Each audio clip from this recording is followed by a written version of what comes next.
Good morning students. हम हमारी MA final philosophy की क्लास में approaches to western philosophy paper पढ़ रहे हैं। कल हमने हमारे आइडियलिज्म का जो एक सिलेबस का टॉपिक है, उसका जो एक फ़िलॉसफ़र है ब्रैडले, उसको पढ़ रहे थे और हमने ये शुरू किया था कि ब्रैडले की जो प्रमुख समस्या है वो आभास और सत्य की समस्या है।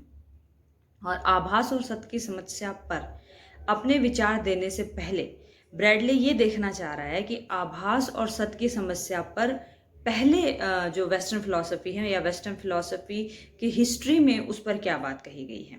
तो हमने कल ये देखा कि ब्रैडले अध्ययन करता है कि ग्रीक फिलॉसफी, जो अर्ली ग्रीक फिलॉसफी है, उसमें आभास और सत्य की समस्या पर क्या कहा गया और हमारा सहज ज्ञान आभास और सत्य की समस्या के बारे में क्या बोलता है। आज हम ये देखेंगे कि आभास और सत्य की समस्या पर समीक्षावाद का सिद्धांत जो कांट ने दिया था, या एक तरीके से हम कहते हैं कि कांट के दर्शन को हम समीक्षावाद के नाम से जानते हैं।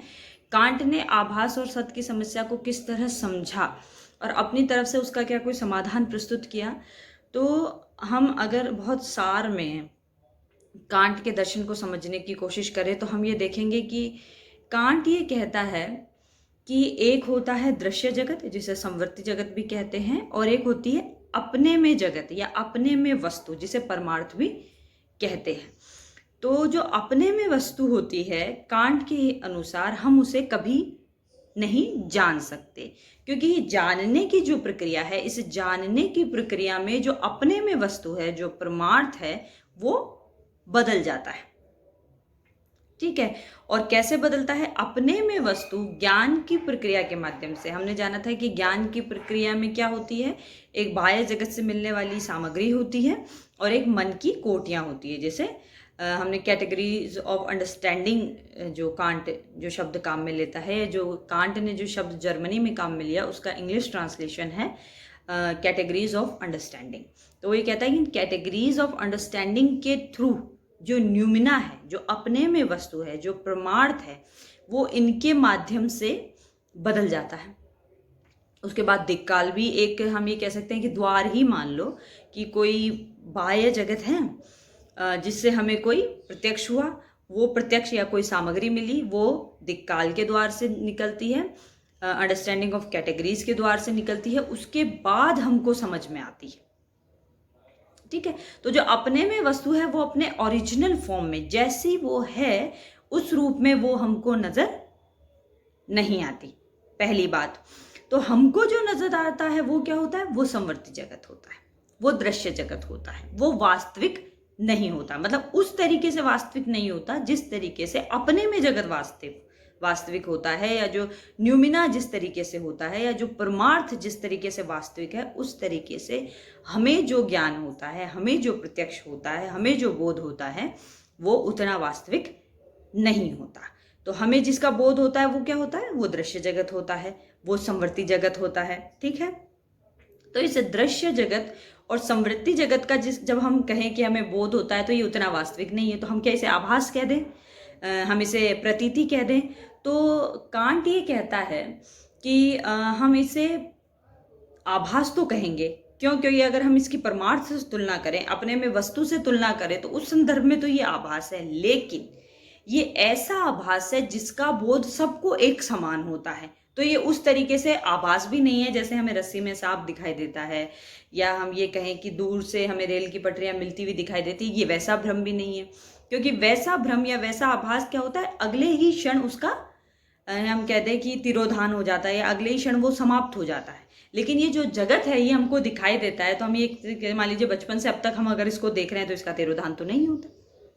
तो मतलब ये एक ऐसी प्रतीति है जो अनिवार्य है और जिसका सबको एक साथ बोध होता है। तो अगर कोई एक ऐसी प्रतीति है जिसका सबको एक साथ बोध होता है, तो वो प्रतीति को हम एक तरीके से ये कह सकते हैं कि जो अपने में वस्तु है उसके तुलना करेंगे तो कम वास्तविक है, लेकिन वो वास्तविक है उस भ्रम की तुलना में जो रज्जु सर्प है। रज्जु सर्प की भ्रम की तुलना में ये दृश्य जगत हमको ज्यादा वास्तविक लगता है। तो इससे कांट के दर्शन से वो क्या निकालता है?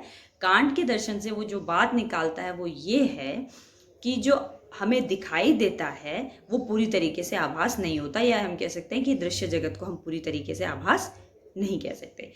अब आभास और सत्य की समस्या पर हेगल ने भी विचार किया है। तो आभास और सत्य की समस्या पर हेगल का हम जानते हैं त्रिपदी संबंध बहुत हम जानते हैं कि महत्वपूर्ण है। उसमें एक पक्ष होता है, एक विपक्ष होता है और एक समपक्ष होता है।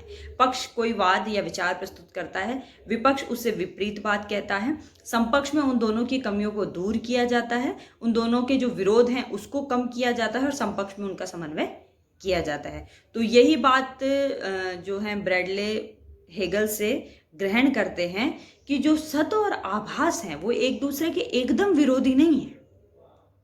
सत्य और आभास का समन्वय किया जा सकता है, या हम ये कह सकते हैं कि जो आभास है वो सत्य की ही अभिव्यक्ति है, भले उसमें सत्य की मात्रा कम हो। हम आगे जाके देखेंगे कि जब हम ब्रैडले के दर्शन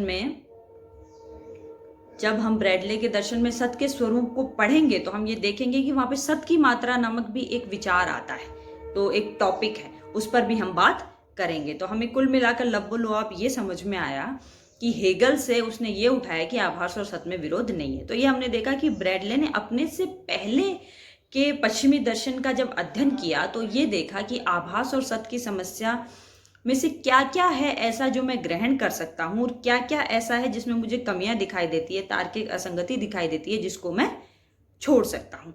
तो अब हमने यहाँ तक ये जाना किससे क्या ग्रहण किया, हमने ये भी देख लिया। अब ब्रैडले के आभास और सत्य संबंधी विचार क्या है, जब उसने ये सारा अध्ययन कर लिया तो अब वो उन सारी कमियों को दूर करके अपना विचार प्रस्तुत करेगा। तो हमने बताया था कि उसने किताब लिखी है एपरियंस एंड रियलिटी, उसके दो पार्ट है। एक में वो एपरियंस आभास या प्रतीति की बात करता है, दूसरे में वो रियलिटी या सत्य की बात करता है।